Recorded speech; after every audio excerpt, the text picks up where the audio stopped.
where do you and PSF begin? Well, you and PSF started a year before I did. I was the first one there. I was there the very first season. Now I'm trying to remember. I auditioned for Russell Trace for that very first season.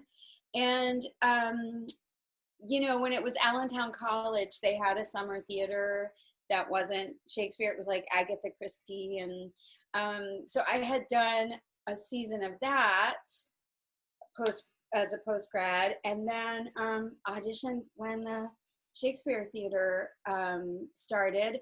And I remember it was Romeo and Juliet. And I remember it came down to me and this very, very pretty blonde girl. I wish her well. I don't know what happened to her, but God, I'm so glad I got to do it. So, so I was there the very first season. And then I came the second. We met here in Orlando. In between that. No. Spring of 93. After your first year. Yeah. After your first year. We did the spring together playing Rosalind and Orlando, in Orlando on Rosalind Avenue, in Orlando. And then we got cast in Twelfth Night together at Pennsylvania Shakes. And that kind of turned a bit of a showmance from a spring into a much longer time. So I think that the fact that we got to do a show at PSF together is part of what brought us together. Yeah, it cemented it. And of course, you referenced, Suzanne, that you're an alum. You're a graduate of Allentown College of St. Vincent de Sales, right? Every time I drive in, I think of all the different iterations of myself that have been there. From an undergrad, then the summer theaters before PSF, and then PSF, and then getting to bring, when we got married and had kids there. So it's like all I have so much history in that little however many square miles that is there. Yeah. Right. And so Shakespeare, how did you each come to Shakespeare? You want to go first? Yeah, sure. I did a play called The Curate Shakespeare As You Like It, which was about a group of people failing to do As You Like It when I was in high school, which I guess is what I've been doing ever since. And I really enjoyed it a lot. I enjoyed the language. And then I was Mercutio in Romeo and Juliet in college. And I thought, if I was going to do acting, why not do the hardest and the best, to do the very best work. And then that really solidified with my master's. I did my master's at the Alabama Shakespeare Festival, University of Alabama actor training program. And then it's pretty much been Shakespeare ever since, acting, directing, and then becoming an artistic director of a Shakespeare theater. Yeah. Allentown College. My sophomore year, it was Midsummer Night's Dream. And that was my first real intro to Shakespeare. And I was one of the Blue Fairies. And then I worked my way up to, I did Celia and As You Like It. And then I got to do Juliet my senior year when it was Allentown College.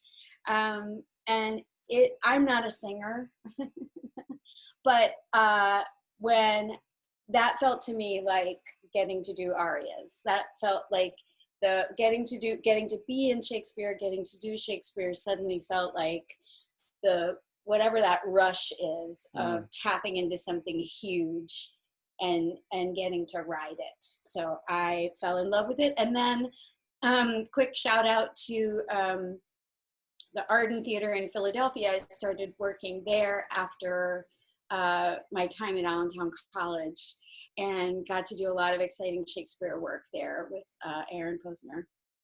And then as you reflect on your many years at PSF, because you've both done so many years at PSF, so many roles. Jim, you've directed, you've acted, you've directed yourself several times. I've been a playwright for you too. He's a playwright. That's right. He's Playwright. like, get that Jim Helsinger guy. I loved working with him. Let's get him again. So I don't know that I'm asking you to pick like your favorite production memory, because it might be like trying to pick your favorite child, but what jumps out? What do you want to talk about today? Well, my favorite moments on stage are always yelling at my wife, if at all possible, because I don't get to do that in real life. No, we've had a lot of great times together on stage, which has really been a highlight. We got to do School for Wives together Yes, many years ago, where I was in love with her, but she didn't love me because I was too old for her. More recently, we got to do the Fords in Wives of Windsor, and I got to say, "Well said, brazen face," which was fun, directly to my wife. And then we did The Importance of Being Earnest, and I got to say, "Where is that baby?" So those are some fun moments for me. You know, when you marry an actor, you dream of someday playing Miss Prism to his Lady Bracknell, and I got to live that out at PSF. Yeah, so I mean, certainly the stamp that was put in that very first Twelfth Night that we did. It was the second season. Second season. Yeah. Is absolutely one of my favorite. I have a memory of Greg Wood and I, because it was the first time I worked with Greg. We were playing Orsino and Viola, and I remember us in the wings watching Jim Helsinger just bring the house down as Malvolio. I mean, just like people like falling in the seats, like laughing. And I remember us standing backstage going like, well, here comes the dramatic relief. Like, we have to go out there. And I remember Jim trying to he was like, no, Suzanne, no, your story is the heart of the play. I know, I get the laughs, yes, but you guys, you're the heart. And he couldn't even get through the sentence. I'm like, you just shush. And it sounded so good in my mind. No, he's like, you're the heart of the play. And we were like, oh well, here's the dramatic relief. Because it's all about the laughs. But the laughter, those theaters ringing with laughter are my favorite memories in my theater life. They're at the very top. 12th Night, School for Wives, the Lend Me a Tenor that Jim directed that we did in rep with the season of Macbeth. There were times where you just had to wait for the laughter to dip just a little bit so you could shout your next line, because there was so much ringing, belly laughs, waves of laughter. And that is, boy, once you get a hit of that, there's just nothing like it, So I'm so grateful for all those big laughs we've gotten to do there. Yeah. Well, you're not alone in being grateful for them. There are patrons who got to experience all of that who still talk about it. And I'll share a similar memory that my first experience at PSF, I wasn't there the first 3-4 years, and I came in as a faculty member at then Allentown College. And when visiting to look for housing in the summer of 1996, I went to see School for Wives with the two of you in it, and it remains one of the top 10 funniest things I have ever seen in my life. I mean, that's how funny that was. And I remember my wife Ellen turning to me and saying, wow, this place is good. and saying, do you feel intimidated now? No. Wow. And I lied and said, no, I'm good. I'm good. And so, that was one of many experiences, I think, that set the bar very high. That was definitely one of those rolling with laughter experiences, and magical. Yeah,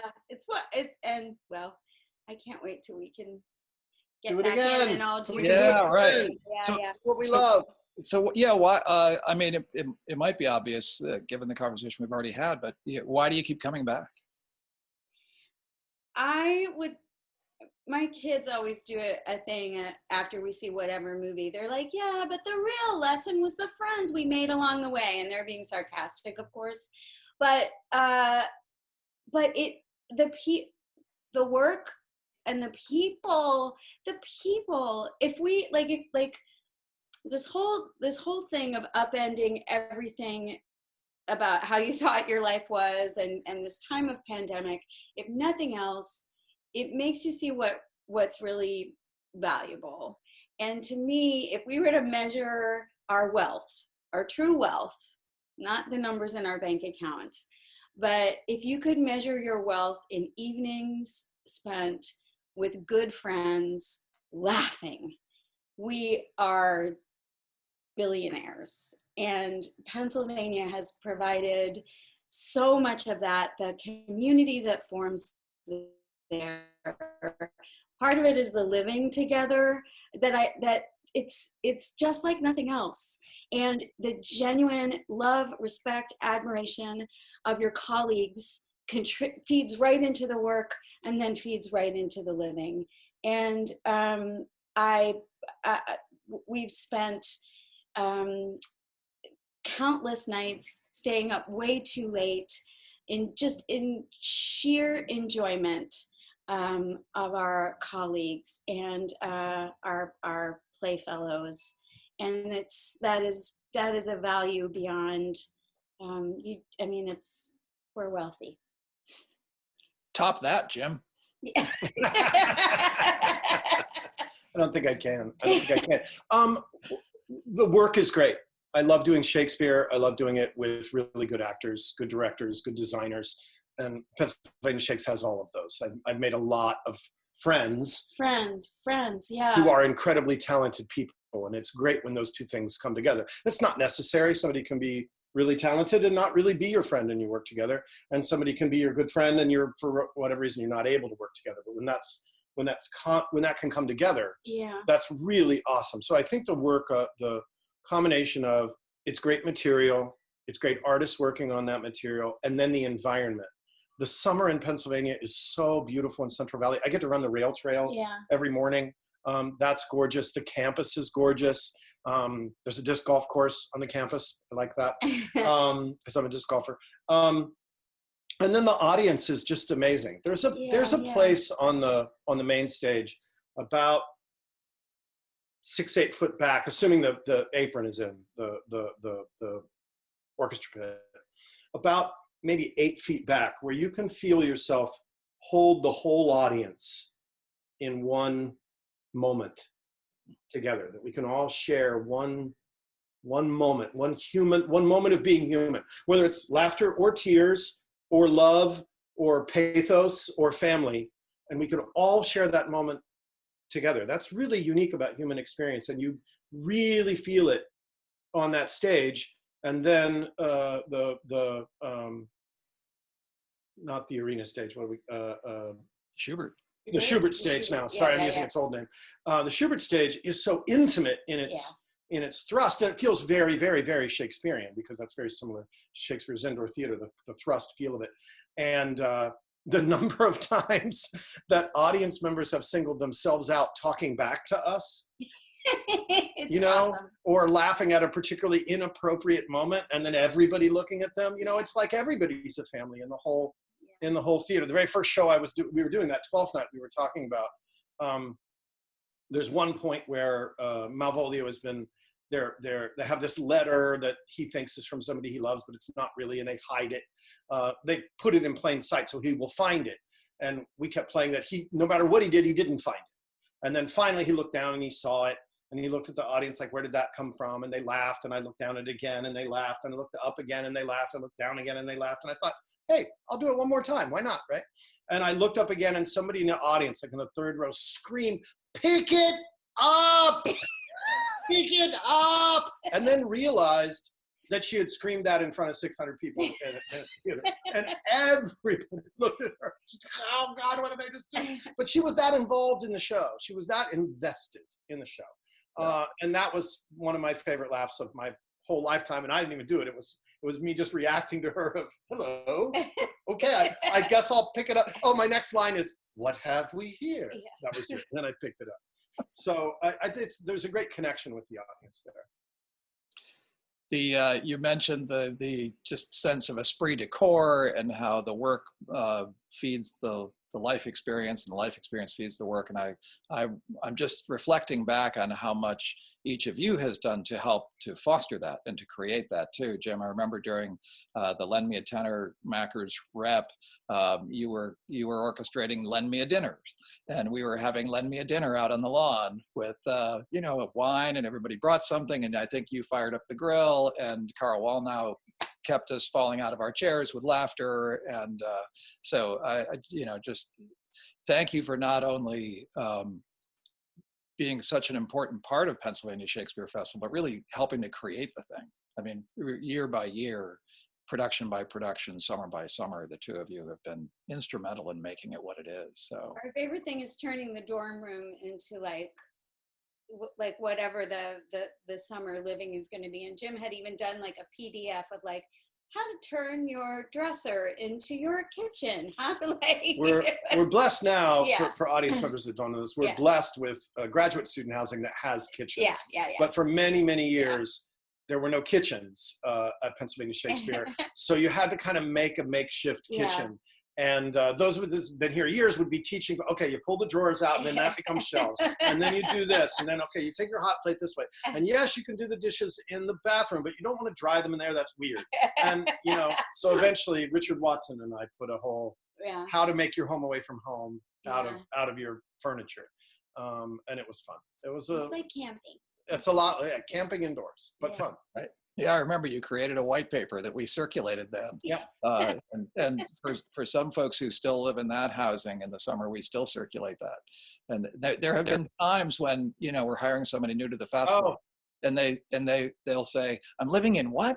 And I say, "Well, wait, you know, here, read this. It's one of our directors loves it. It seems like a tough dorm situation, but actually it's really fun. No, it's the best. It's really fun. How often as grown-ups do you get to just go to, you know, essentially sleepaway camp and have all your best friends, right? Or, you know, next door. I think so fun. Regardless of our age, some of our favorite memories are summer camps. Yeah. Whether that was scout camp or band camp or whatever camp, sleepaway camp of some kind. And we get a chance to do that for more than 1 week. At Pennsylvania Shakes, and that's really fun. Yeah. I also want to give a shout out, Jim. I remember sitting there in 1996 at a talkback after that production, and you saying, "And I'm about to take this new job in Florida," which of course you've, and I think you were either newly married or about to get married. I remember you announcing. 96, I don't think we were married. We weren't married yet. We weren't married yet. Yeah. 97. Next year. We got married in 97. Right. So. That was the beginning of a journey, becoming an artistic director, getting married, moving to Florida. And it's been a pretty great run. We're in a weird spot, as everybody is right now due to the pandemic. But we're very blessed to be artists that get to do what we love for audiences that we also love. Here. Well, you know, and of course, the great recipient of that is our patrons. They get that experience, and all of that love and joy and passion that you're discussing comes through in the work, comes across the footlights, as it were, to them. So thanks for helping. I see that in the lobby. You know, whenever I'm in the lobby at PSF, somebody recognizes me from some year at some time, and we share a moment of what they've loved about the theater and what I've loved, and there's a real sense of family that goes far beyond the artists involved, and I think deeply into the donors and the patrons and people that have been investing all these years into every summer into Shakespeare and comedy and musicals and enjoyment. Well, and you mentioning that reminds me that a conversation like this feels somehow incomplete without referencing our founder, you know, Father Jerry, who set it all in motion. And I remember when I was interviewing for the faculty position before I became artistic director, and he was walking me around the lobby, and there was a photo of you as you know, from Twelfth Night, you know, as Malvolio, and him saying, "Oh boy, it's funny, this guy. wait till you see, funny." I remember after School for Wives had opened. This is one of my dearest members of Father Schubert. We had pulled up for to go into the building, and he came running out of the building with the Philadelphia Inquirer, and he kept going, "It's a love letter! It's a love letter!" Because the review had come out, and whoever the critic had written the review in Moliere style, in like a poem, and Jerry just thought that was, he was just such a proud papa. It's a love letter. It's a love letter. He's so excited. Yes, well, that would have been maybe the 5th season. So Yeah. every one of those reviews and every production is a part of building that theater. And again, we owe you both a lot for that. So thank you. Oh my gosh, our pleasure. We can't wait to come back. Great to spend time with you both. Yay. You too.